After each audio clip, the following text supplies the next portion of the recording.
Welcome to Fiery Discourse, your podcast and media featuring dragonesses, female dinosaurs, and other similar saurians and scalies. I'm your host, Ludmillanon, and with me are my co-hosts, Angron, Mathmachine and The Shark. Today is our 148th episode, and we're discussing the 2000 Rareware Nintendo 64 video game, Banjo-Tooie. So, let's get things started.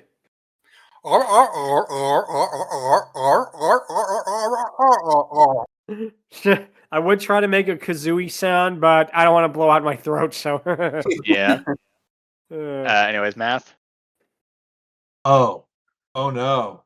Banjo got fat. Wait, wrong sequel. Yeah. Nice.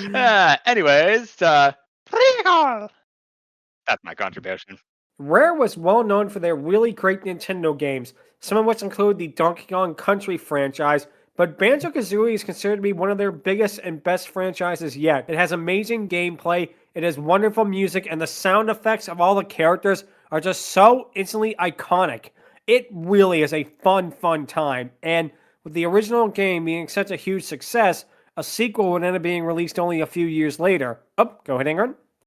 Yeah, before this, the most you could know about Banjo was the fact that he was in Diddy Kong Racing, which, shock of all shocks, also had Conquer, which pretty much all of Rare's icons had their start in that game. But yeah, it wouldn't be until Banjo and Kazooie that Banjo would get his own debut start, which is really absolutely great. And I'm honestly glad that he and Conquer were able to get their own spin-offs from that. Yep, definitely. The thing that's interesting about this game, it's actually a direct sequel to the original. This game is a direct sequel to the original game, and it basically picks up right where the last one left off. The game, of course, begins with the intro cutscene, which begins at Grunty's castle, as the title card says that it is 2 years since the original game.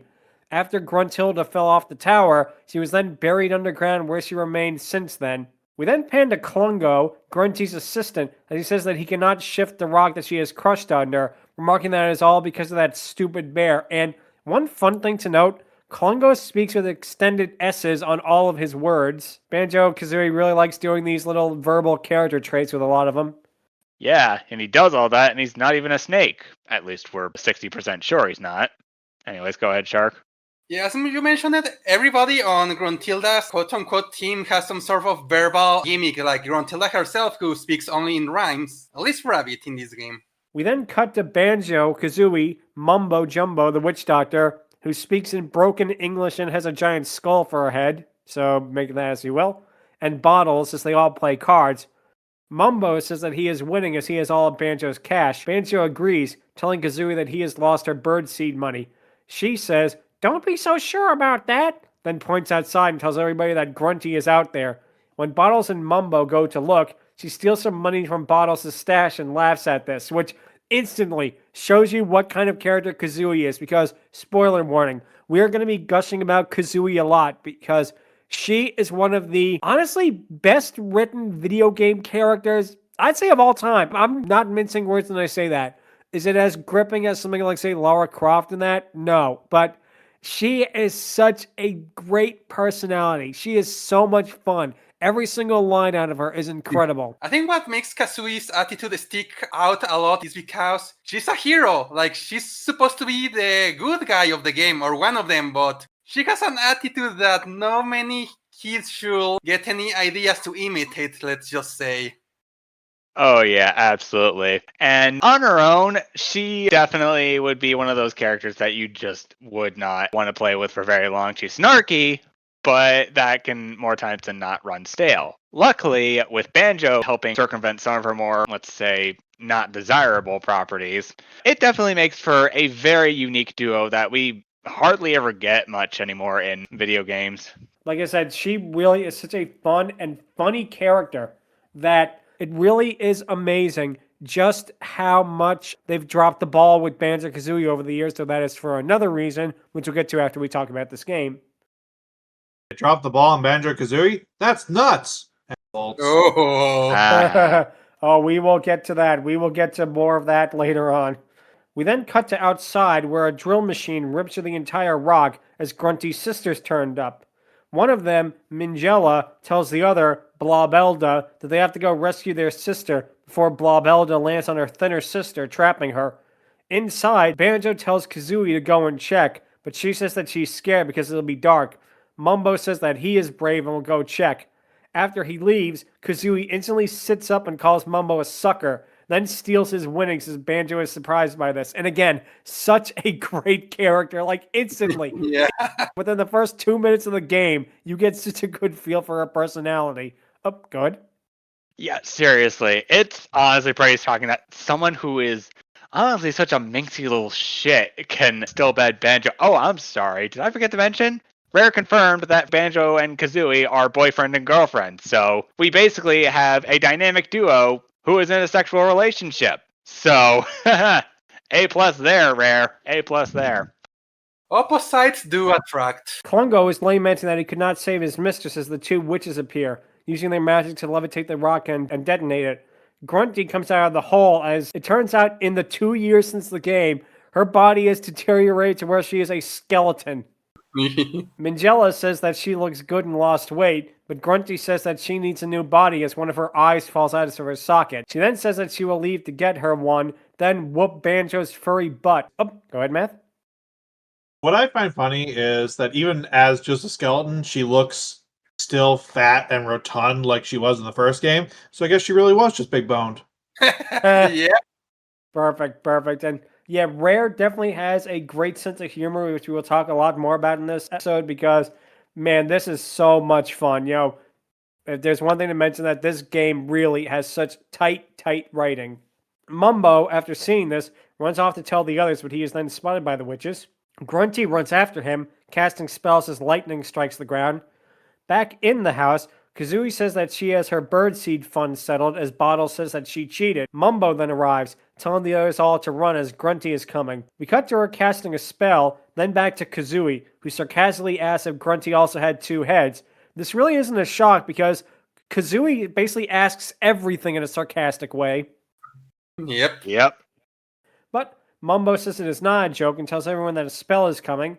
Banjo agrees, telling everybody to run. However, Bottle stays behind and thinks it's a trick before the house explodes. We then cut to the witches entering the digger, with Grunty running to catch up to them. Klungo tries to make it as well, but the machine goes underground, with Grunty telling Klungo to wait after her. After a fade to white, we see Banjo and Kazooie's house having been destroyed, with Mumbo saying his head hurts. After Banjo says he's happy that everyone made it out okay, Bottle stumps out covered in dust. He then fades in front of them as Mumbo says that Mole looks unwell. And it turns out that, and again, this is a kid's game, Bottles then dies. Of course, he appears as a little cartoon ghost, but still. It's made even funnier by Kazooie's comment where she says that he wasn't everyone's favorite character in Banjo-Kazooie anyway, which, that's another thing to point out. This game has no fourth wall. Yeah, absolutely. Oh my god, you killed Kenny! No, wait, dude, that's just Bottles. Oh, okay then. Just walks off. It's kind of funny because in their original game, Kazooie and Bottles have this, like, they're constantly trying to up each other in the insult department with, oh, can your bird talk? Can you say other without spitting dirt? And stuff like that. Seems like she had the last laugh here. Yep. Yeah. Mumbo then says that Grunty must pay for what she did, as Kazooie's just excited about fighting Grunty again. Banjo tells her that it might be more dangerous than last time, as the player finally gets to control Banjo and Kazooie. Now, for this episode, we're going to be doing something similar like we did to Wario Land 4 and Mario and Luigi. We're probably going to brush through a lot of the game, not go too in-depth into it. We'll talk about the boss in each world, we'll talk about the transformation, and we're going to talk about one level in particular, because it is one that is very relevant to this podcast. The game begins at Spiral Mountain, where the parent counter a fish wanted to remove a boulder as it can't breathe. We'll have to wait for that, as you then pan up to the mountain, where Klungo then sees Banjo and Kazooie, and says that he will defeat them, then runs into the cave. This basically is a tutorial section where the player learns about all abilities from the game. Oh, go ahead, Shark. Something I really like about this game is that, unlike many other sequel games like Metroid or Zelda, where the character loses all of their moves or equipment, no, Banjo-Kazooie actually keep all their moves from the first game, so everything you learn in this game is completely new. Yeah, like I said, it really works out well because it feels like such a great continuation of the first one. Because if they did something like, oh, Banjo got conked on the head and he lost all his abilities, you gotta collect them all again, that would be really tedious. But the fact that you start them right from the word go, That is great. Yeah, I wholeheartedly agree. Like, more games should honestly do this. People should have you keep your abilities instead of just ultimately losing new ones, which then again would probably make the game a little more easy than expected. But like with Banjo-Tooie, there's also a chance to build more upon what's already been established and make exploring the game and beating it pretty damn fun. So again, A+ to you, Rare, for making that a pretty damn good implementation. We actually learn about the attack moves and the fact that Kazooie needs red feathers, not from Bottle's ghost, but actually from Jam Jars, who is Bottle's brother. And again, Bottles, Jam Jars, ha ha ha. You can tell that Banjo-Kazooie, another thing the series likes is really, really good puns. So get prepared for that. Yeah. Also, I really love his voice. Like, out of all Banjo-Kazooie voices that are used to talk, his is personally my favorite, because all he pretty much does is, I love it. It makes me laugh each time. It's great. It really is great. Banjo and Kazooie then go into Gruntilda's lair where Cheeto, the book from the previous game, introduces himself. Kazooie says that they know who he is already and asks for his help. The book says he can't do it as Grunty ripped out all his pages, then tells them that for every 5 pages they collect, he will give them a cheat code. When the pair eventually decide to go into the dig tunnel, they encounter Klungo, who rants about how Banjo and Kazooie beat Grunty and ruined everything. Banjo says he doesn't remember, as Klungo calls him stupid, and Kazooie retorts, "At least we can speak properly!"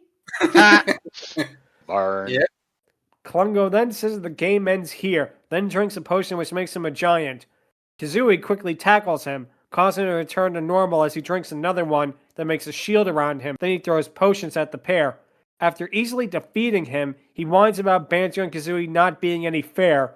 Kazooie says that he asked for it, as Banjo suggests that he runs off and they'll forget about this. Klungo does so, as he says that they haven't seen the last of him, then tells Grunty that he is a failure and to beat him with the broomstick, which she presumably does off screen. Oh, go ahead, Chuck. Now, here's an interesting thing about Klungo's boss battle. In the game, he uses 3 potions, and in this case, he used one that makes him giant. But every time you play a new save file, it's randomized. If you start another save file, he might use another potion and have a different type of battle in that one. Oh, interesting. That is really creative. That is something that a lot of games don't do, which shows how well Rare implemented a lot of this. Oh, man, I missed that, Rare. More on that later, but yeah. After this, you then go to the Isle o' Hags, which is basically the hub world of the game. The pair go into the throne room to see King Jingling, who is the king of the Jinjos. Banjo says it is deserted as the king says they all left when the witches arrived. In a funny line, the king actually likes it being quiet there, but he needs them all for a kickball tournament, and says that he's going to give Jiggies for every Jinjo found. He then tells them to go to Jiggy Wiggy in the temple, as he knows about the ancient orders of the Crystal Jiggy. Kazooie thinks that he made that up, but the king says that it's real and that the Crystal Jiggy can open up the portals to the other worlds that they need to go.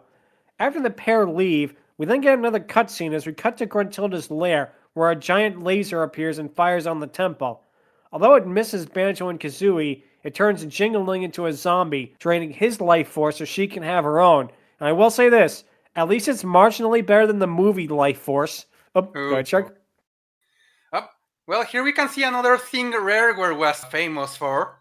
Giving kids nightmares, because good lord, visiting the king in that state, it's not a good time for a kid, let's just say. Definitely not. But Grunty then says for them to blast the entire island, but his sister says that it will take a long time for the laser to recharge and that Banjo will want revenge. Grunty then retorts that without Bottles and Jingling, nobody can help them. Banjo and Kazooie, meanwhile, then meet Bottles' mother, who asks how her son is doing. Kazooie whispers her Banjo to tell him about Ghost Boy, as she tells her to be quiet. And that's the other thing that's great about Kazooie. She has absolutely zero tact. She says what she's thinking immediately, and it is great. Yeah, again, if it were just a game with her, which we all wouldn't mind, let's be honest, it would definitely get a little stale after a while. But again, with Banjo helping rein in some of her more tactless and kind of wild impulses, it definitely makes the duo stand out a lot more. And moments like this are definitely why. They also go to meet Goggles, Bottles' son, who gives him a pair of glasses that allow you to control the cameras, like zoom in and out, which is a really nice way of doing it. They actually give an in-universe reason. Yeah. He then says that he and his dad are going to compete in the kickball tournament, as Kazooie asks if he has any substitutes. Goggles doesn't understand, as Banjo says that, I'm sure he was the best, before quickly fixing it to say is. Goggles then points out a secret exit, as Kazooie says they know all about it, as King Dangalang is one of their closest friends. Obviously, they not have the guy's name wrong, but regardless. Oh, go ahead, Shark. The way Kazooie tries to tell them, but the kid's not getting it, or Banjo trying to stop her, makes me think like a version of that one Scary Movie 3 scene, something like, kids, you know your dad bottles? Yes? He's dead! What? Dead like King Jingling! King Jingling is dead! He just got turned into a zombie! Everybody you love around you dies! Oh my gosh. Oh, I love Kazooie, but dear Lord, woman, chill. We'll put it past her. We'll not put it past her. Exactly.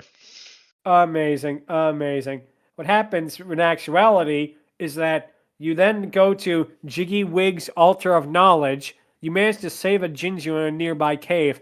How it works is the Jinjo is placed in a house with others of its same color, and if you collect all of the Jinjos of the same color, you get a reward. For example, if you collect all the red Jinjos, you collect all the blue Jinjos, the white, etc.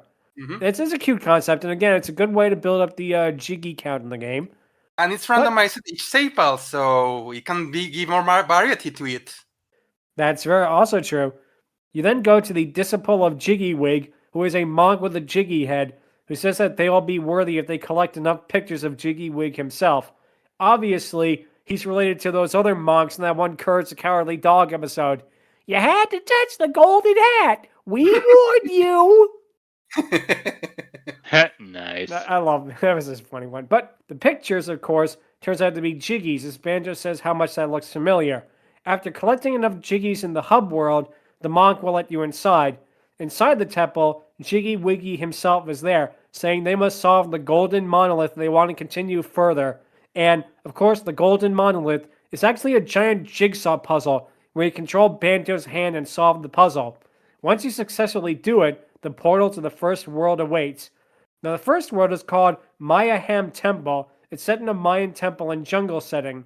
As it is the first world, it is still kind of a tutorial area, but it doesn't just hold your hand, which I like. Yeah. After collecting some notes, Banjo and Kazooie goes to Jam Jars, with Kazooie noting how he's a bozo who looks like Bottles in uniform. He says that he's there to teach them new moves, but Kazooie says that they learned about them in the last game. Jam Jars retorts that they only are novice moves, and that he's going to teach them more advanced ones. And the reason he's doing this is because his other job would have been teaching SpongeBob how to drive with a blindfold on. Oh boy. This is what we were talking about earlier, where Jam Jars says that compared to his brother, he's got more advanced, more applicable moves, and he's not kidding. The stuff you learn in this game is absolutely going to save your life in many ways. The first move you learn is Egg Aim, where you use Kazooie as a weapon to fire eggs as projectiles. This is done in a first-person view and is one of the main new mechanics of the game. And yes, it is basically just Doom Banjo-Kazooie style. Oh, hey, I didn't know this was a Bethesda production as well. But the pair then go inside of a temple where they find Chief Bloatson, who is looking for Tartazen's golden relic and says that he'll reward them with a Jiggy. But before that... Did you know that Rare also made GoldenEye? No? Because they're going to remind you about it a lot in this game. Oh Yep. boy. At least a few times. Easy to see why. Once you leave there, you go to Mumbo's skull where, after giving him a Globo, you can actually play as him. And this is another recurring element in the game. Every single level has at least one section where you have to play as Mumbo. And it is a really fun change of pace in the rest of the game. Yeah. The Mumbo playable section this time involves him saying how he's glad to finally be a hero, and this time you use his staff to zap enemies. Jam Jars, if you go to him, says that, I only teach bears and birds, not whatever you are, and leaves in a really funny gag. Mumbo is also blocked off by other characters who says that he cannot enter there. After collecting various trebles, the Witch Doctor goes to unlock the Golden Goliath, which is a giant statue that smashes through walls and rocks and opens up areas. After this, Mumbo fights off various enemies before returning to the skull, where the player gets to control Banjo and Kazooie again. The pair then go to a tiger guard who says that he is guarding the Stony Kickball games. Kazooie tells him to let them in, but the guard just tells him to leave. Kazooie then tries to bribe him, but he says that it is a respectable place, kicking them out. Which, okay, good lesson for the kids that bribery does not work. I mean, not all the time. True. But you are then taught Grip Grab, which allows you to go up further locations. After rescuing yet another Jinjo, the pair then encounter a statue that speaks in code. Banjo says that they'll try to find a way to understand it, as they then have to get a jiggy by tiptoeing past a snake. You then go inside Humba's wigwam, and Humba is this game's version of Mumbo with the transformations, and her design is very interesting, shall we say. Mm-hmm. Let's just leave it at that. Her design is very, very unique. She then turns Banjo and Kazooie into a stone statue, allowing them to enter the kickball game. The guard doesn't believe that they're one of the statues due to the backpack, but since they're short on players, he lets them in. And I do love that they programmed this in. When you get into the stadium, talking to the other stone statues has them give advice like, score as many points as possible to win, and Kazooie sarcastically remarks that, oh, I never thought of that. Here we get a little bit of a mini game where you have to kick as many balls into 3 other CPU players' goals, with there being a quarterfinal, a semifinal, and a final round. After becoming the champion, Kazooie sarcastically says that she feels so honored as you get a jiggy. After this, you then go to the statue from earlier, who tells you a riddle that is needed to unlock a new area. After turning back to normal, Banjo and Kazooie then go back to the prison compound to get yet another jiggy. You then learn another move, which is Bregold Blaster, which again has Kazooie being used like a weapon in a POV shot. And here we get to the first boss of the game, which of course is Target Zun, and you enter his temple. After collecting enough statues, you then go to the heart of the temple, where Banjo and Kazooie see a jiggy, saying that they'll finish the game in no time. Now, in the boss battle, basically you have to hit the targets on Target Zun's body. Now, this seems like just an ordinary battle, but it becomes really funny because the noises Kazooie makes when you fire the eggs are really funny. And not only that, you will hear them play in rapid fire, one right after the other. So it's there like over and over and over again. And I'm sorry, that is funny. Still, it's kind of interesting because for the first boss in the game, it is kind of hard because you have to do it with the Bregold Blaster and in, well, the first-person shooter segment. You know, it's basically something you just learn and still trying to take control, and you kind of have to aim a little bit, not just shoot randomly. So, again, kind of tricky for a first boss. For the first boss of the game, it is tough. So I'd like to remind people, because it sounds like we're just overemphasizing, oh, well, it's difficult to have a first-person shooter, but in a game like this, it'd be no problem nowadays. This is 2000. First-person shooters had only existed for a few years. GoldenEye only came out a couple of years earlier, and Rare effectively was the one that created being able to do first-person shooters on consoles proper. So we're talking about a couple years removed from first-person shooters on consoles in general in a platformer. That is jarring for people of that era. Indeed. Yeah, and you gotta keep in mind, we have games like Doom that existed around this time. Like, the bar was definitely raised after stuff like GoldenEye came out. Rare was so ahead of their time in so many ways. From here, you then have to perform the jigsaw puzzle to get to the second level, Glitter Gulch Mine.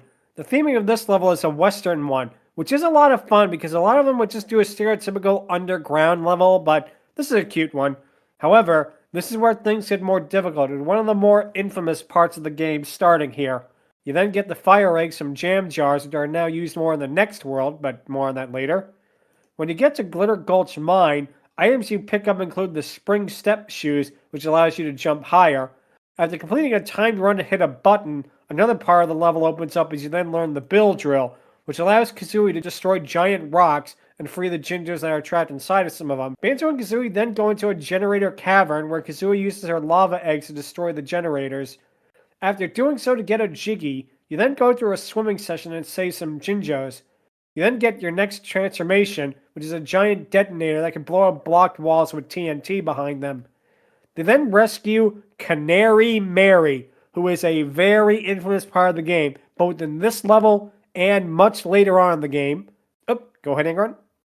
Yeah, compared to Dynamite from Crystal Shards, this is honestly the most useful Dynamite's ever been in an N64 game. Yeah. We're at the part where we're rescuing Canary Mary, or as everyone who's ever played the game would say, do I have to? Yeah. If you want 100%, you're going to suffer. Really suffer, as we'll get to later on. After returning back to normal, you then play as Mumbo, where he levitates a Jiggy boulder into a grinder, which turns it into a new Jiggy, as well as creating Chuffy the Train, which actually helps you to get from one world to another quicker. And you're going to be seeing a lot of the train later on too, especially with a mission that is tangibly relevant to the podcast, which we'll get to in a bit. But getting back to this, Banjo-Kazooie then learn a new move, Beak Bayonet, where Kazooie can use her beak to thrust against enemies. After this, you then have an infamous part where Canary Mary then challenges Banjo to a handcart race that requires the player to mash the buttons, and it lasts for a very long time, making it very difficult. After beating her, you then get a Jiggy. Then you arrive into Chuffy and hop in his engine. Oh, go ahead, Angron. Yeah, back to the Canary Mary bit. Let me just grab this hammer right here and just gently place my thumb down here and then just... yeah, be prepared for a lot of button mashing. It is absolutely going to be one of those things that is not kind to your fingers. Anyways, go ahead, Shark. Oh boy, the mining minigame sure is hard against Canary Mary. Hopefully it won't get worse in a later level. Oh, I'm sure it won't. I'm sure it'll be smooth sailing from here on in. Once you hop inside of Chuffy's engine, you then get to the boss battle, Old King Cole, who is literally a boss made out of coal. Kazooie says that they want to use the train, but he says that he won't let them. The Breagle says that he's supposed to be a merry old soul, and he says that, I'm gonna beat you with the merry old soul of my foot. Funny, great line right there. But you end up defeating him with ice eggs that you use to knock off all of his limbs. And in a really creepy part, you knock off the upper half of his body, which explodes, but his legs still chase after you, which, again, for a kid playing this, his design alone is pretty creepy, but to have that as a part of it, that is something else. Tease but a scratch. Your entire upper body fell off. After defeating him, you then get taught how to use grenade eggs by Jam Jars, which comes in handy later. And from here you go to the next world, Witchy World, which is a run-down, terrible carnival. This world is actually more of a mini-game collection, where you have to play carnival games such as shooting targets, the strong bell, and the ring toss. It's a really cute concept. Oh. There she is, sisters, the cheapest fare money could buy. I spared every expense. And they get a rousing applause from her sister. Run down terrible carnival? So you mean a carnival? This is like another example of Rareware thinking outside the box, because rather than just making a haunted theme park level with spooky themes and all, it is a dangerous carnival, because it's a crappy carnival. It's basically Krabby Land. And now I want to see Grunty tied and being force-fed green stuff. That would be a fitting end to the game. When you then meet Miss Boggy, the wife of a character from the original game. She mentions that he quit sledding after the events of the first game, and then says that she wants her kids to come with her and you have to go get them. After leaping to the top of the towers, you open up a burger stand, one that is made out of 100% rodent meat with authentic synthetic cheese slices. Great writing. You then use it to get one of the kids out of there. After this, you then go to Jam Jars, where you learn about airborne egg aiming, which allows you to hit airborne targets easier. And we get then to one really fun aspect of this stage, which is Madame Grunty, where you can go into her fortune-telling tent, and it is actually randomized what will happen. You can either receive more eggs, extra health, actually being beaten up by Gruntilda, which causes you to lose health, or you even get a free cheat code, which is really surprising. Yeah, also back to the polar bear mist from the first game. Yeah, one thing you'll know about Rare, they are not afraid to be mature in a game that is anything but, on the surface anyways. And because of that, they pronounced their chest. Very much so. Yeah, definitely. You could tell that they had a lot of fun with their designs because Rare does that in general. Oh, go ahead, Matt. Yeah, I was gonna say, not just that, like, she is constantly jiggling and shaking every time she is speaking. Just in case you forgot, this is the company that made Conquer. The next skill you learn is Split Pack, where Kazooie actually can leave the backpack and go on her own, which comes in very handy later on. After meeting up with Salty Joe, a weasel, he says that he's busy despite no one being there. In a funny moment, Kazooie says that she has to deal with a lot of customers before her and that he better get started for the big lunch rush. Yeah, it's like one of her sassiest moments in the game, honestly. Also, coming back to the split up mechanic, this was like the most heavily promoted thing, like the whole concept of, oh, Banjo and Kazooie can go alone, to the point that it was the main focus of the commercial, which features Banjo jumping from a plane thinking that instead of taking a parachute, he uses it he jumps thinking Kazooie's in his backpack, only to realize, Kazooie? Loved that. Also, no joke, while it's a little bit tricky, you could do this whole game with just either Banjo or Kazooie, which is pretty amazing.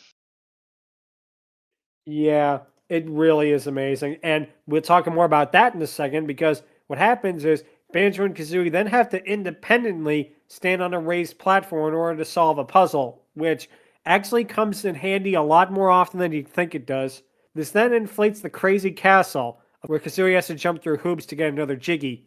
After that, you return to Humba, who turns Banjo into a cash truck to unlock another area. You then go to Mumbo, who uses his powers to turn on all the rides, allowing you to collect tickets and thereby fight the boss. The boss of this world is Mr. Patch, who is a giant inflatable dragon.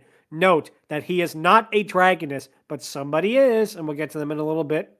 In a funny moment, he actually only attacks because Kazooie continuously insults him, and if you lose and come back, he will say that he doesn't want to fight, but Kazooie insults him again, causing him to get angry. That is so funny. Yep. Don't worry about Mr. Patch. He's just full of hot air. That's exactly what Kazooie says, actually. After you defeat him by bursting all of his patches, you then go to the next world, Jolly Roger's Lagoon, after completing yet another puzzle.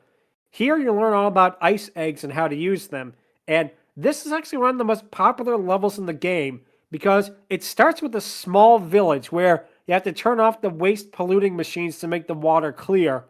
In a funny moment, one of the pigs that you help out has a third arm because of all the toxic waste. And I will say this, at least you can get Blinky the fish from The Simpsons as a pet. Something really funny about this part is that when you talk to this pig for the first time, he will ask Banjo and Kazooie to clean up the place because look at what happened to his arm. Banjo will say, oh, I didn't want to comment on it, and the pig will be thankful thinking that he's very sensitive about it. Kazooie will then yell, Freako! Yeah. Perfect. Absolutely perfect. When you go into the inn, you have to help the lizard innkeeper get his wife back, and in a fun touch, you meet up with Captain Black Eye, who was actually going to be the main antagonist of the Banjo-Kazooie beta, and it was called Project Dream. He laments all about how a bear stole his spotlight in a good joke. I love when games do that, like they call back to the original beta versions of games. You then are taught the sub-agua egg throwing, which comes in handy underwater. After rescuing the fish from Spiral Mountain, it then teaches you how to swim faster, which is really necessary in this part. When you return to Jolly Roger Lagoon, you basically can play as Kazooie solo and running around after collecting 20 doubloons. You learn Wing Whack along the way, which also comes in handy. You then switch to Mumbo, who creates an air pocket in the water that lets the pair breathe underwater. And I will say this, the swimming sections in this game is very unique, as it's really the only part that uses the Y-axis more than the X. Oh, go ahead, Angron. Yeah, also, Kazooie's moveset is basically just Tails' spin attack from Sonic Adventure. Compared to his, it's a little harder to control after a certain other thing is implemented. More on that later. After this, you then go underwater where there's an on-rails shooting section in locations such as Atlantis, where you have to shoot eggs into statues holding vases to open up a new section. You then arrive at the Temple of the Fishes, where you have to help another pig, Chris P. Bacon, Teehee, from being attacked by the fish in a timed section. After saving him and getting a Jiggy, you then attack a giant fish but end up getting eaten. From there, you meet and free Mary Maggie, who is Jolly Roger's partner. After yet another on-rails shooting section, you meet up with Humba, who turns you into a submarine. In this form, you do a shooting challenge set up by Grunty. Then you meet the boss of the level. And get ready for this, folks, because this is a kid's game. This is a game that was promoted for children. Because this boss is a giant, creepy-looking anglerfish named, no joke, Lord Fack Woo. Yeah, that's his name. And then they actually show that on screen. How many kids you thought got in trouble running around repeating his name and their parents heard them? Oh. So here's the context for you. He's called Lord Woo Fak because there was either a programmer or a manager at Rare who every time he was excited just shout out Woo, and every time anything went bad or something just didn't quite work right or there was a bug, he would just yell out Fak. So they just named the character after him. Nice. Well, his name is certainly something that children may end up yelling, but hey, it's not like he bleeds, right? Oh, he outright bleeds. Yep. And the crazy thing, too, when you hit him and he bleeds, the bubbles of blood are still visible. After you beat him and cause him to go belly up, he gives you a jiggy before exploding. And after this is where you learn Talent Torpedo, which is necessary for something very important that we're going to talk about the game. Because this is where Kazooie can learn to become a dragoness, which is the reason we are discussing this game. And funnily enough, you don't have to actually use the dragoness form at all to beat the game. However, you can also use it for the remainder of the game without turning her back to normal. This isn't like Banjo's transformations where you have to turn him back to the regular bear form. You can keep Kazooie a dragoness for the rest of the adventure. Yeah. Yeah, absolutely. This is one of those transformations that not only impact your fire egg capability, in that you waste no fire eggs whatsoever, but she also has a much deeper voice, which is absolutely amazing. And also, she's a dragon, which, Shark, want to add on to that? Yep, yeah, well, if she's a dragon, it means that we're talking about this for a reason, aren't we? How you get her dragoness form is really unique because you have to head back to Gusty Gulch and smash an underwater rock in order to get a giant globo. If you take it back to Humba's wigwam, you can let Kazooie transform, and her dragoness form is really adorable yet sassy at the same time. It's the same size as her usual shape, but she has green scales with red eyes, and a fun fact, Kazooie can not only breathe fire at any time, she can also use an infinite amount of fire eggs. It is really a fun detail there. After turning Kazooie into a dragoness, or not, but if you're listening to this podcast, you absolutely would turn Kazooie into a dragoness. You then head into another digger tunnel where you have a rematch against Klungo. After defeating him with the ice eggs, he whines about being beaten. Banjo says it's not good for his health, but Klungo remarks he must work with his mistress and then runs off. After solving yet another jigsaw puzzle, you then go to Terry-dactyl. Terry being spelled like the name Terry. This is the land that is most relevant to the podcast as it's a Lost World type world with a couple of female dinosaurs to discuss aside from Kazooie. So get ready for that in the Dragoness Scale.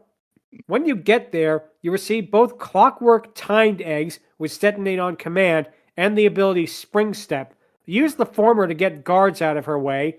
And after this, you play as Kazooie as she runs off to jam jars where she learns how to hatch eggs. And again, she can do this in her dragoness form as well as the regular form, which is so much fun, that they didn't program Dragon Kazooie to only be like a move that, you can only use it in one level or one section of the game. You can use it throughout the entire thing, and that is amazing. Go ahead, Angron.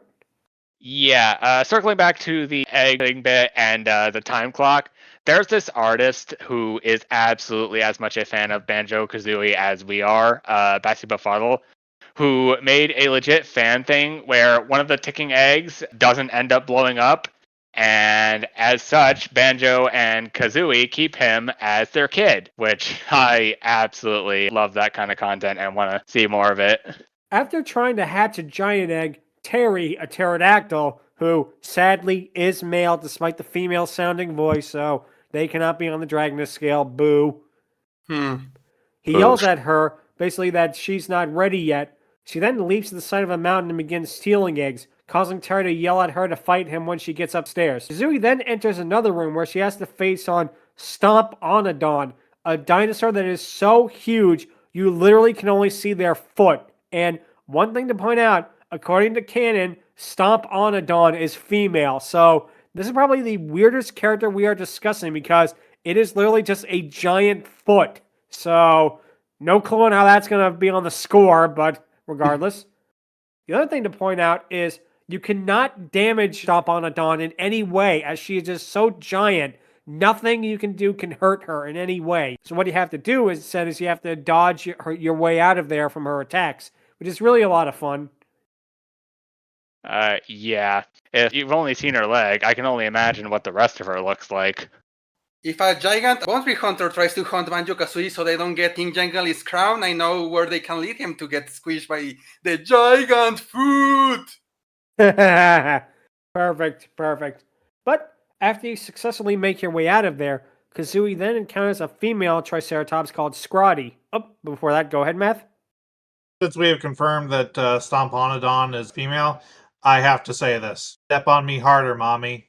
Nice. Perfect.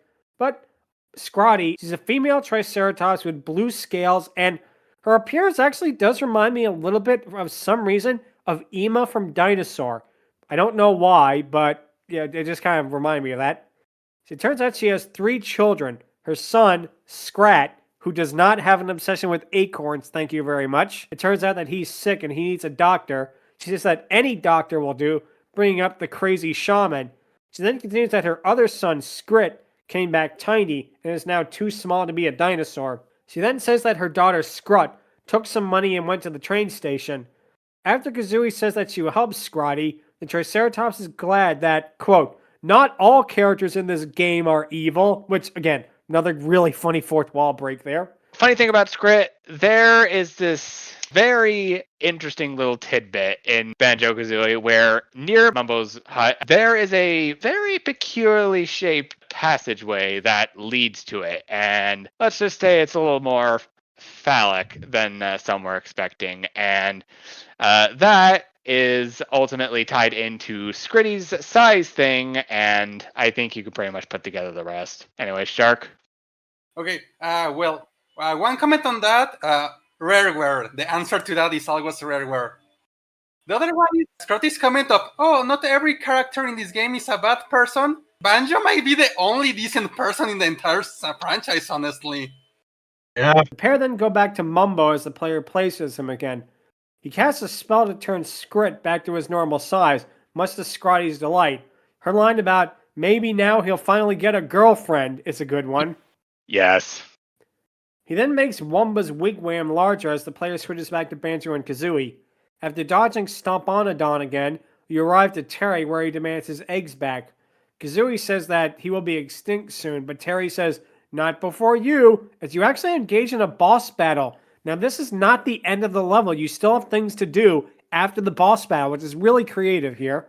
After attacking him with grenade eggs and beating up his germ henchman, long story, you manage to defeat him. However, he does not die and says instead that he cannot take any more of it. Banjo and Kazooie offer to be a lookout for his eggs, after Kazooie says that she enjoyed the battle, as he asks for them to find 4 more eggs. Oh, go ahead, Shark. Yeah, she didn't just say that she enjoyed the battle. Terry says that he's sorry he went hard on them, and Kazooie replies, I kinda like it. Yeah, she is 100% a masochist, and even Banjo knows it. Like I said, boyfriend and girlfriend. Banjo then learns Taxi Pack, so he can hold things without Kazooie, as the Dragoness then breaks the eggs herself. After rescuing all the eggs, the 4th having to be done with the Taxi Pack, of course you get another Jiggy. After breaking 3 of them, Banjo then goes back to Humba, where he goes in and turns into a T-Rex. Years before Mario did, by the way. Yep. Yeah. But after scaring off a caveman, the player then places Mumbo to shrink the hut back down to normal, and from there, Banjo becomes a much smaller baby T-Rex. You actually learn a roar move, which you use to get a Jiggy, then return to normal. After this, you then return to Witchy World, where you use a grenade egg to rescue Scrut, because it turns out she was actually kidnapped and put on display. After doing that, You then basically have to take her to the train at the train station and put her on. After getting Scrut back to Scrotty, you get another Jiggy as a reward. And this is probably the most detailed we're going to go into the levels of the game because there was a lot to talk about with it. And the theming is so much fun. It really is. Yeah, it's definitely great. Also, going back to Banjo T-Rex, I like the little thing. Changing the size of Humba's 10 changes the size of Banjo's transformation. So he can either be a small T-Rex or a large one. Or, as it's called in-game, Daddy T-Rex.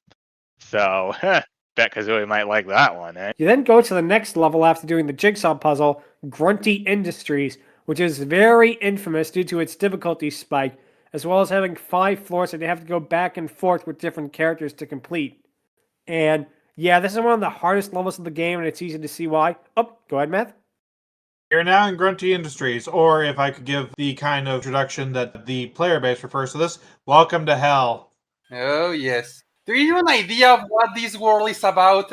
You can't simply enter the factory. You enter the world and it's closed, and yep, you are confused. And what you have to do to even enter the level is you have to activate a button for the train, leave the world, go to a world that has the train, enter the train, and tell the train to take you there. So, yep, I think this is a warning that, yeah, this is not going to be easy. When you get there eventually, you meet Logo, the living toilet from the previous game. There is a really funny joke. After you talk to him multiple times, Kazooie suggests that he calls Mario to help, as of course, Mario is a plumber. Yep. The next move you learn is Claw Climber Boots, which helps you scale walls. After entering a battery-shaped structure, Banjo then learns Nap Pack, which allows you to regain energy. You then get more Jiggies by exploring the factory setting, as Kazooie then learns Leg Spring to increase the height of her jump. The Humba level of this transformation is a washing machine, which you use to clean the overalls of rabbit workers, and it can also fire underwear at enemies, much like how SpongeBob did to the alternate universe Mr. Krabs. And yeah, it shows how creative the game is as a whole. That is one of the transformations. Oh, go ahead, Shark.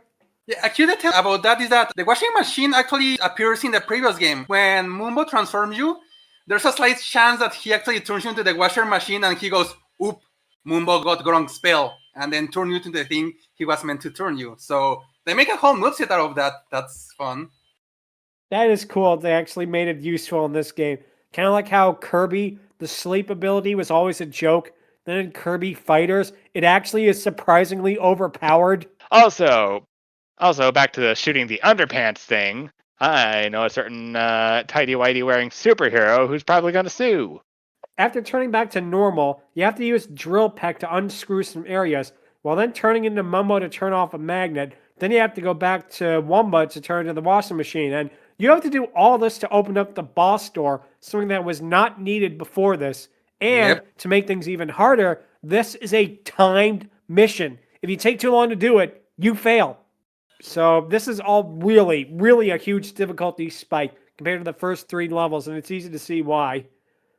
After you finally complete all of that, you encounter the boss Weldar, who was a giant, visually impaired blowtorch. Their words, not mine, haha. His introductory speech has him tell Banjo that no bears are allowed in the building. When Banjo says that he isn't, we get a really, really funny joke. Weldar is like, "Oh, I'm terribly sorry, sir. Now I'll destroy you anyway." Yep. Yeah, he's like, oh, shit, my bad. Then I'll just kill you anyway. It's my job. Basically, he looks scary, but the scariest part of him is that he mentions nuts and bolts. Ooh. Oh, no. Exactly. But you defeat him by dodging his minions and throwing a grenade eggs into his mouth. Once he's at half health, he starts to turn on the electrical floor, making it more difficult to attack him. Once you defeat him, of course, you get another Jiggy, and you move on to the next world, which is Hailfire Peaks. Oh, before that, go ahead, Meth. What I like about the boss fight is they really want to emphasize that he's a blowtorch. Because his design, he looks kind of like a vacuum, but they wanted to really stress, no, he's not a vacuum. All things told, he's a pretty decent guy. He doesn't suck. The next world we unlock is Hailfire Peaks, which has a really unique gimmick where half of the world is ice and half of the world is fire. Now, a lot of games since then have done this, with half of the world, for example, being night, half of it being day, things like that. But this might be one of the first ones that was done in a 3D game, and as such, it's a lot of fun. Yeah, it's honestly pretty cool. Like, I think this is something that Mario Galaxy's Freeze Flame Galaxy would take inspiration from, minus the Yetis and the Fire Imps. Ugh. But yeah, it also extends to the bosses, which we'll get to in a moment. You can actually fight the bosses before you do the rest of the level, because they can actually throw fire or ice balls at you, which, if hit, they can take a lot of damage and cause you to fall a long way down. And true to the level theme, there's actually 2 bosses on each side, Chili Willy and Chili Billy. Oh, before that, we talk more about them. Go ahead, Shark. Yeah, because they can attack you at any moment while you're exploring the level. It's not only like a good thing you can fight them, but it's absolutely recommended so you can actually explore the levels without being attacked by them at later points. What's also interesting is that, true to the level theme, the one is on each side. Billy is a fire dragon and Willy is an ice dragon. Whichever one you fight first has less health than the second one, but you can choose which one to fight. Because if you want to fight, for example, Chili Billy and use the ice eggs, you can do that. Or if you want to do Willy with the lava, you could do that. But the second dragon you fight will always have more health than the first. Kazooie also learns the ability Glide here, as well as a mission where you have to reunite alien children with their parents. And in a really adorable moment, Kazooie actually shows concern for the one that claims that they're cold. That is such a really sweet character moment there that you get from her. Then, of course, tries to act all cool about it in a really funny moment. And this game also has another infamous bit of Rare's dark humor here, because there's another Jiggy where you have to reunite an Ice Cube woman with her husband. And there's a Jiggy inside of her, so you have to melt her. Yep. Yeah, that's not even the darkest part of this level either, because all the kids you have to reunite with the alien, some of them are dead. So that means you have to use Mumbo to use his healing spell to revive them. Again, Rare. The Humba transformation in this level is a snowball that can actually go through both areas, surprisingly. You also have to use Mumbo to rescue one of the alien children before they all fly off. And I do like this. When you get to Chili Billy and Chili Willy, the reason they want to fight Banjo and Kazooie is they think that Banjo is a pizza delivery boy and they want pizza. Obviously, Kazooie is the one who's going to go, "This one's on the house!" Nice. Cool, Mom. She will have done it unprovoked anyways. Of course, because one is fire and one is ice, you defeat Chili Billy with ice eggs and Chili Willy with lava eggs. After defeating them, you get another funny moment where they basically say, "Oh, let's just get a takeaway and leave," which, again, if you don't know Rare is British, the use of the word takeaway definitely shows you that they are. You then unlock the next level, Cloud Cuckoo Land. Sadly, Unikitty is not waiting for them there. Unfortunate. But unlike the other levels, this one is really interesting because this one is not only a bit more linear, it actually has 0 backtracking to other worlds, because all this time in the game, you've had to go back to one world to open up a thing in another world. It basically is a back and forth sort of thing. Not so much in this level. Jiggy missions here includes a fitness test by Mr. Fit, who is an anteater. Before that, go ahead, Chuck. Yeah, for those who don't know, I think like Banjo-Tooie is like, oh, it's like Mario 64 or any other 3D Mario game. Yes and no, because this game takes kind of a Metroidvania approach as well. Other Jiggy missions include a shooting gallery where Grunty makes you shoot a certain amount of Jiggies in a time limit, and platforming.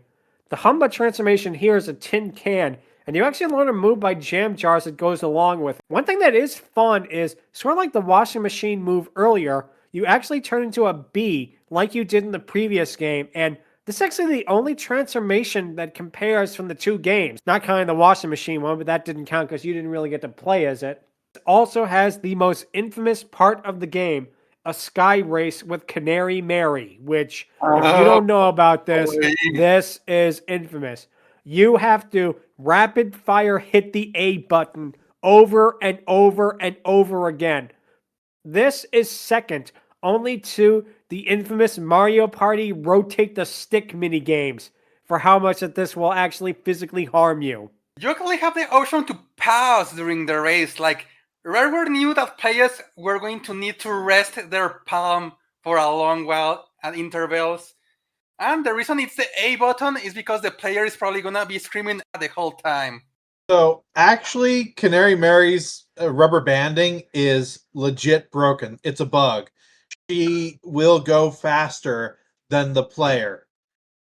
So they've actually come out with the way that you're supposed to do this is that you tap slow enough that you're effectively keeping up with her, but never passing her until about the last 10-15 seconds. Then you rapid press, and that's how you win without killing yourself. Indeed. Yeah. You could definitely tell that this is not a lot of fun. Yeah, this is the least fun part about the game, hammering the button notwithstanding. But yeah, even if you know what to do, it's quite the annoying thing, I can tell you that much. Hammer to thumb, put it in a cast because it's done. You then get to the boss, which is really unique because how it begins, you go to Mumbo, but he then instantly starts attacking you. And before you think that, oh no, he's another Disney twist villain, it turns out that he's actually a robotic duplicate named Minji Jonjo, which definitely interesting. Yep. But this is the really interesting part. If you play as Dragon Kazooie up to this point, you instantly win because she can stun him and breathe fire rapidly at him until he is defeated. She basically can trap him in the corner and spam A, and you win. I goes to show how powerful a dragon is. Terminator against Dragon, no contest. Kazooie wins. Another thing that's really interesting is that in the cutscene before the boss, when Minji attacks you, he actually hurts you. He actually takes a health point from you. So if you actually started the cutscene with 1 hit point, you will instantly lose. It will instantly kill you. Wow. That's good programming right there. Once you defeat him, you then head to the final area, Cauldron Keep. Now, this was actually meant to be a platforming level, but Rare actually ran out of time with it. So they basically shrugged their shoulders and said, let's make it like the last game, which was a really, really great decision there, as we'll get to in a minute. But before we get to the fun part, we fight with Klungo a third time. One funny thing here, he is so beaten up and sore here. You actually feel bad for attacking him. He's all bandaged up and that, and it really, really is hilarious, and it's sad. A really funny moment before the fight is when you enter the room, the music that plays before a boss battle starts playing. Banjo will say, "Oh, Kazooie, seems there's nobody here," only for Kazooie to say, "Oh, yes, there is. The music's changed. Every time it happens, we end up in a fight." After beating him, he basically ends up complaining that he does everything for Grunty and gets nothing in return. And in the third game, we see that he actually listened to that because he becomes a game designer. He makes the awesome, greatest game in the world, Klungo Saves 10 Worlds. Yep. That honestly is the best part of Nuts and Bolts is Klungo Saves the World. If you haven't played it, just watch a video of that game because it is funny. One of the best parts, not to go too much on a tangent here, is that a mission has to have you play the game. It can crash. It can randomly crash, and you have to start all over again. The ugly dweeby troll dude became a game developer. I think Rare is trying to tell us something about themselves. Then enter a quiz area hosted by Grunty, and your opponents are the two witch sisters. The questions, like the first game, are all about the game in general, and in a funny moment that they actually call back from the first game, the audience boos you, and they cheer the witches. That's always a great detail with Rare games. Like, it also happens in Donkey Kong 64 as well. It shows it's from their perspective. Every time you get a question right, they all go, boo, boo, which is really just funny. When one of the witches gets knocked out, you play against the other, which actually is randomized, believe it or not, which witch will win. Try saying that 5 times fast. But even though you end up winning by getting enough of the questions right, Grunty says that your victory does not count and runs off.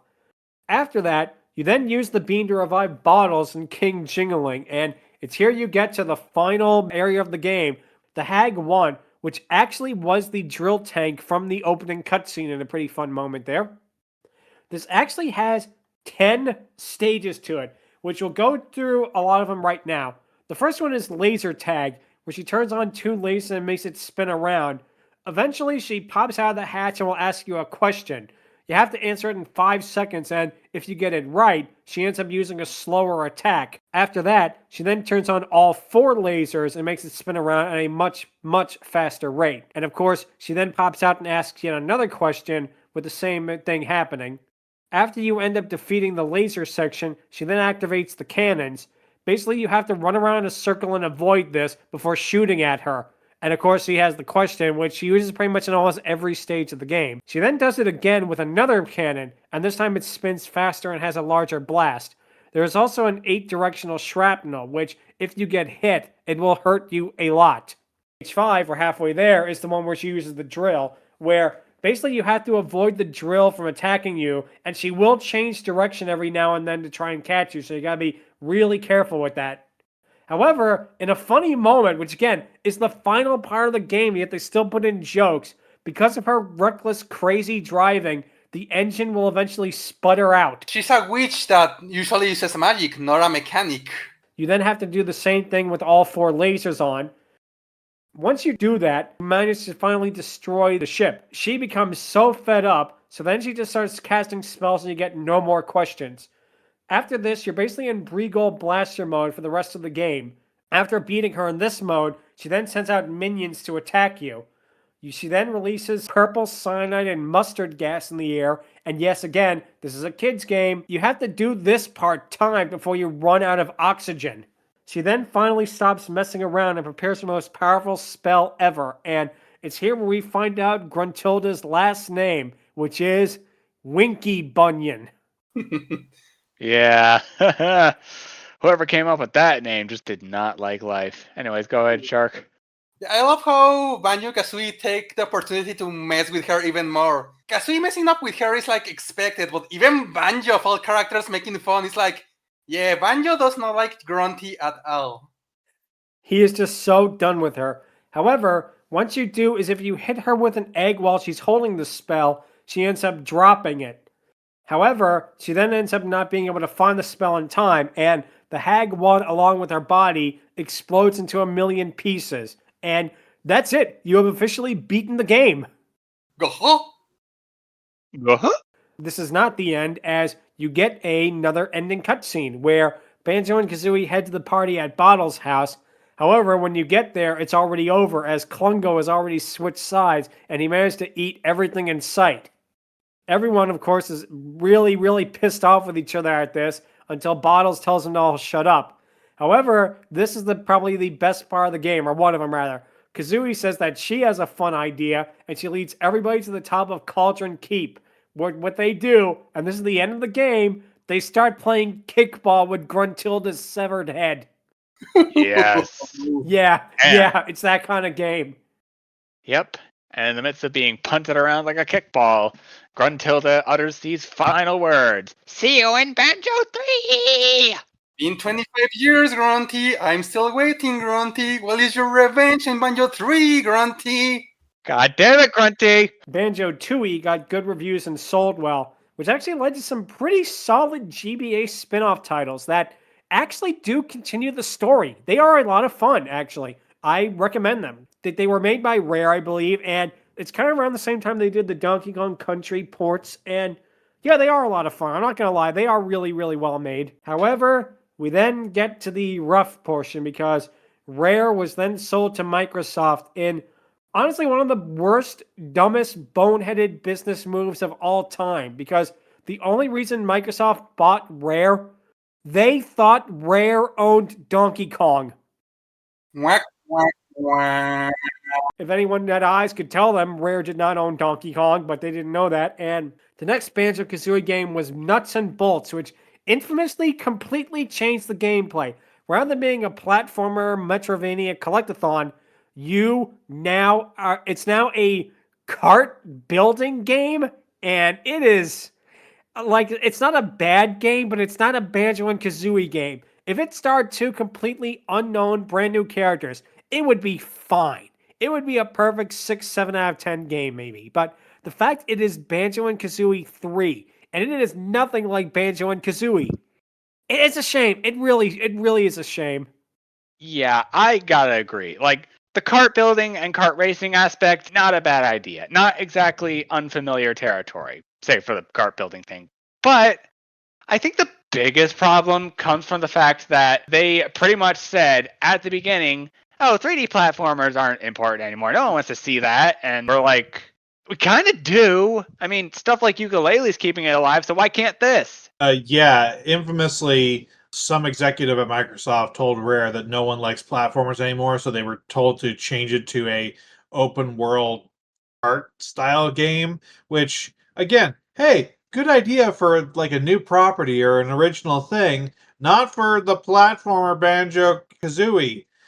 Especially because we're seeing right now in the past few years, platformers have been popping up everywhere in the indie scene. So it's like, well, you bound the wrong horse there, Microsoft. Clearly Indeed. not. Ha ha ha. Did not help that Microsoft pretty much gave up after this failure. Like, oh, people didn't like the way we changed the original concept of the game into something completely different that players are not familiar in, and we even insulted the original genre. Stop doing this series altogether.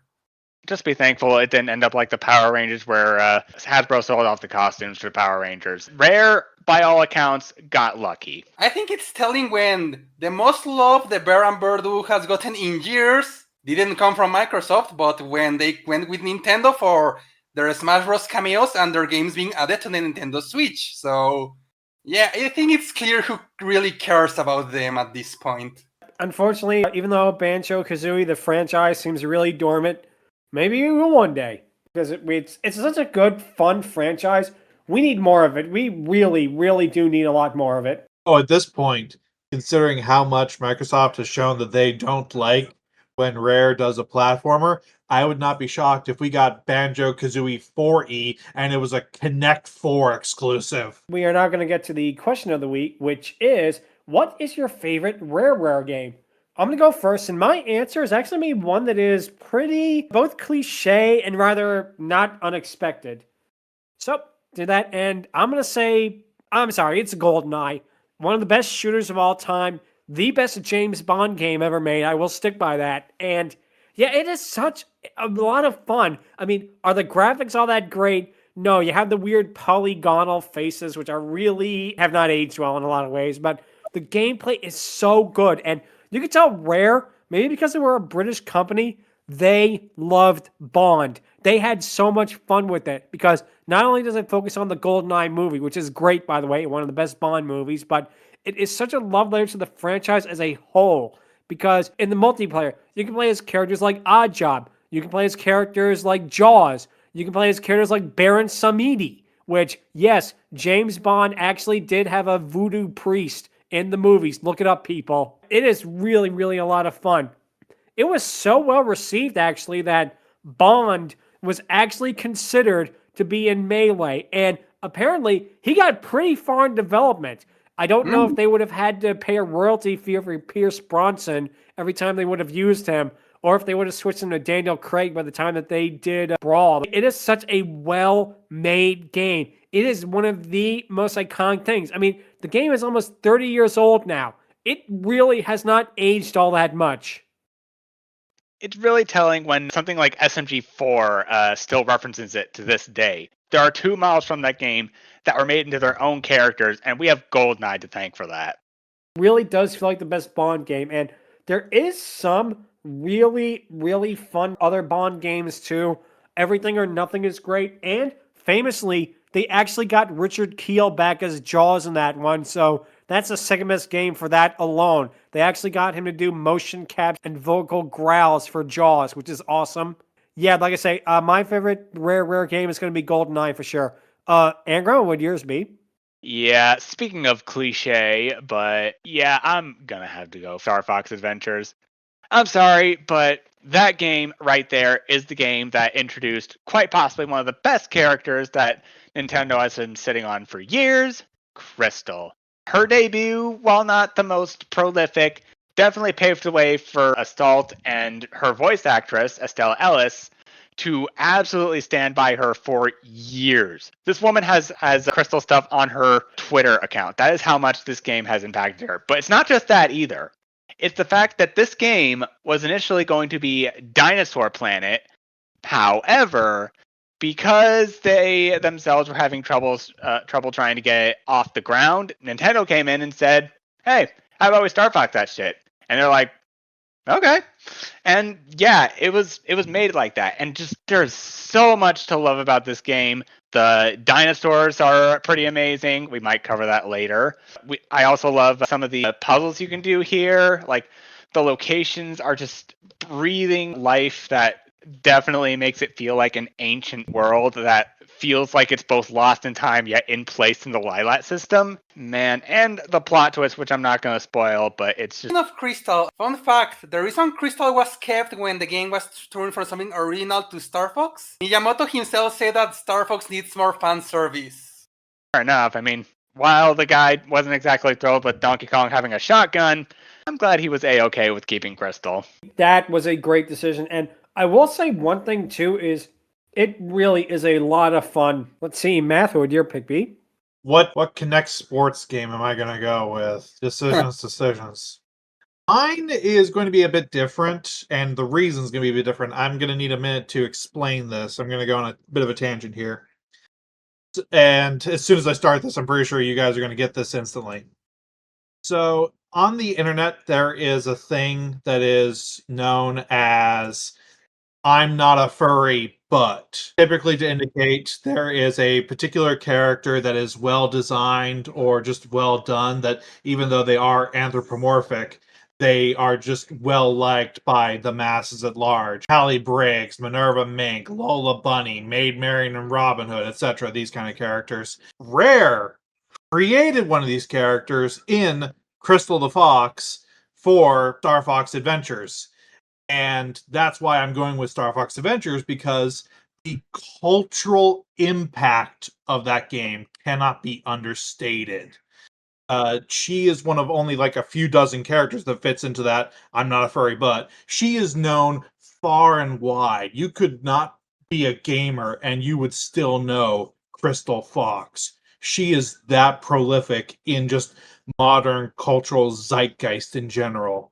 And it is very rare for any company to have a game or character that far reaching. Not only that, she is such a well-written and fun character, you know? And not only that, her voice actress basically has taken Crystal as her own. Something else that really is a lot of fun for them to do that. Anyway, let's see. Shark, what would your pick be? Well, if you asked me this question like a few years ago, the answer would have actually been the subject of the episode, Banjo-Tooie, because, it's Banjo-Kazooie, but with more worlds, more moves, speeding them up, more transformations and all. But eventually, with time, I started realizing something that, honestly, I think the more charming one is the original, Banjo and Kazooie. We just talk about the Tooie, but Kazooie really needs to be emphasized that how much of a fun time is it, how the music there is great. It's the first time you see the characters, so it's when you meet them, it's when you see their first personalities for the first time, so they do stick with you and all of that.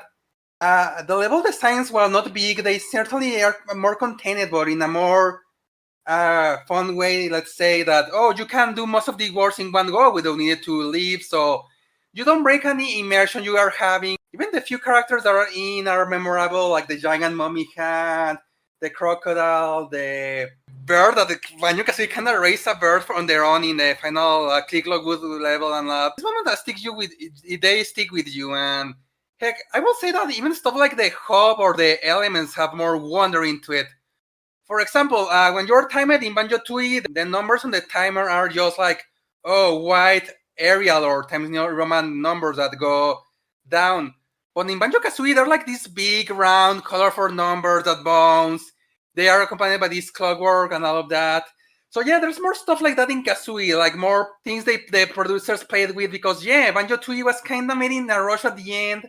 Banjo-Kazooie, they had all the time they wanted, so there's more charm. I'm not saying Banjo-Tooie doesn't have any, no. I'm just saying that what Banjo-Kazooie has is a lot, and it's still way more. And it's a really fun game to replay because of the small length of the levels. You can play each one for a while and be satisfied. With Tooie, you have to do a lot before even getting your first Jiggy. So for my answer is going to be the first one, Banjo-Kazooie. That's a really interesting choice, because a lot of people share your opinion that, yes, Banjo-Tooie is a fun sequel, but the general consensus is that it does have too much backtracking, and its frame rate issues definitely hurt it. That the original Banjo is the best game, and it's easy to see why, because I think what it was, it kind of does have that bias where the first is the best, but it also is a lot of fun. Here's another quick example. When you collect a Jiggy in Banjo-Tooie, the Jiggy just floats up while the jingle plays. In Banjo-Kazooie, Banjo actually does a little dance, and then Kazooie is the Jiggy while the music plays. So that's a good comparison of how much charm each game has. But now it is time to get to the patent-pending Dragoness Scale, where we rank the Dragoness from 1 to 10. And this is going to be interesting because not only are we ranking Kazooie, oh no, we're going to rank Scrotty as well as Stomp-On-A-Don. Why are we going to rank a character that is literally just a giant foot? I don't know, it's our show. We can do what we want. For my pick with Kazooie, she is fantastic. She is so much fun. I love it. I really, really, really enjoy her. However, there is just one tiny little thing that does kind of hurt a little bit, and that you can actually beat the game without seeing her once. It's a shame because her design is so intricately made. It is great. And again, it actually makes the game easier, but the fact that she is not required, that actually is going to cause me, unfortunately, to give her a 9 out of 10 rather than a 10 out of 10. If, like, you were actually required to play her in one section of the game without anything else, like you were forced to play as her, and then you could choose to play as her for the rest of the game or not, 10. Perfect score. But I feel like them denying you the chance to see her, that does hurt a tiny, tiny bit in my eyes. It might seem really, really petty, but I'm going to give her a 9 out of 10. Scrotty. Now, she has a really lovely design. I like that. I actually do like that they give her a deep voice. It's always fun. And she is kind of just an NPC character that you have to basically do a fetch quest for. But as far as they go, she's one of the more fun ones in the game. So I'm going to give her a 7 out of 10. And Stomp-On-A-Don, I mean, it's a giant leg with a foot on it. I don't know what to tell you. 5. 5 just because of sheer wacky novelty. So that's going to be my pick. 9 for Kazooie, 7 for Scrotty, and 5 for Stomp-On-A-Don. So let's see, Angron, what would you pick, B? Yeah, I'm going to go with a 9 as well. While, yeah, you can go through the whole game without seeing it, that's true. My reason for that is because compared to someone like Ankh, Kazooie's personality, while funny, snarky, and definitely as blunt as a goddamn spiked bat, not everyone's cup of tea, and it can and some of the dialogue doesn't always reflect that sort of side of her. Like, yeah, it could just be that I was ruined by people like Basic Befuddle who does her a bit better, but yeah, I'm still giving her a 9 because what she does in here and the fact she's offset by Banjo definitely work. Scrotty is going to be getting a 7 out of 10 because you don't see her much, and the fact that she's not as competent a mom as others kind of puts her down a little bit. But yeah, great deep voice. She does actually care, and she's pretty great as side quest. Oh, and as a bonus for one of her daughters, she's getting a 6 out of 10 because not cool stealing from your mom, and otherwise, she's harmless. A little more of a little shit than Kazooie, but harmless. Anyways, Stomp-On-A-Don. Also 6 out of 10. Like, good lordy. Like, there's just so much you can do with something like this. There was actually plans to have her in another game and have her full form be revealed for the most part.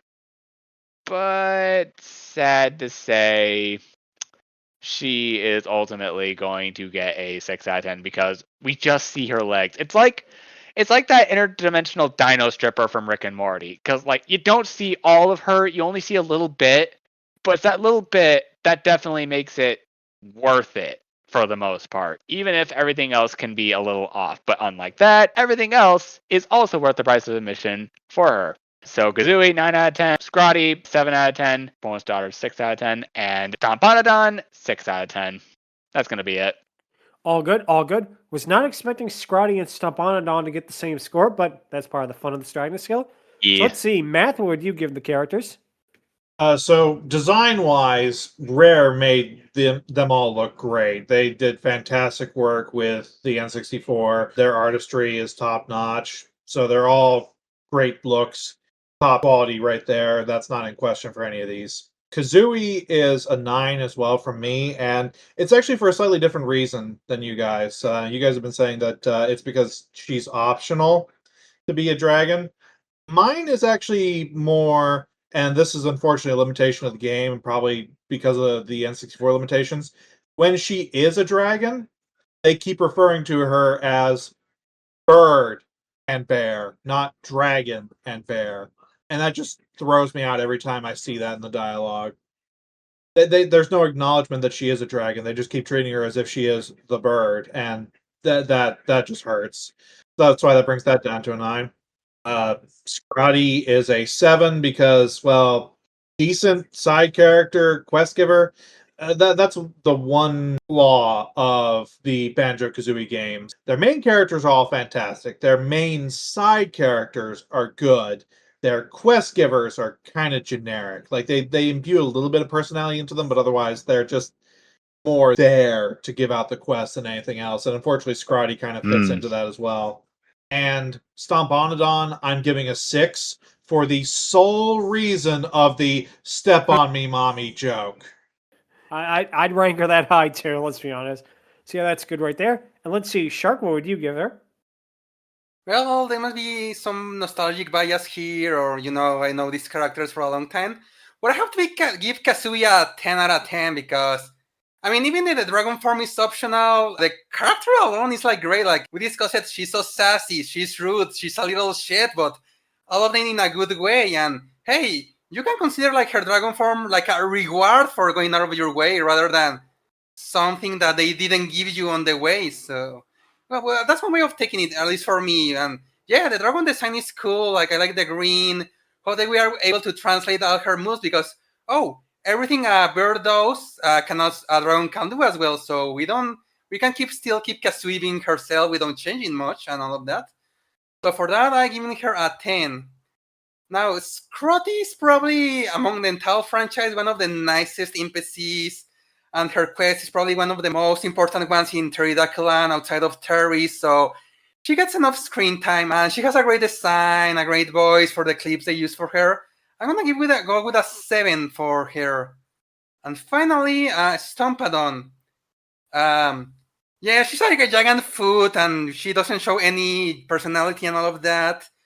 So I'm probably gonna go with a little, obviously going to go lower. Like, what I don't like about her area more than anything is that it kind of tests you with each control partner on its own. Like, you have to get through there with Banjo alone, with Kazooie alone, and even both of them together. So, okay, it is a good challenge, but not a great character. So for her, I'm going for with a 6 as well.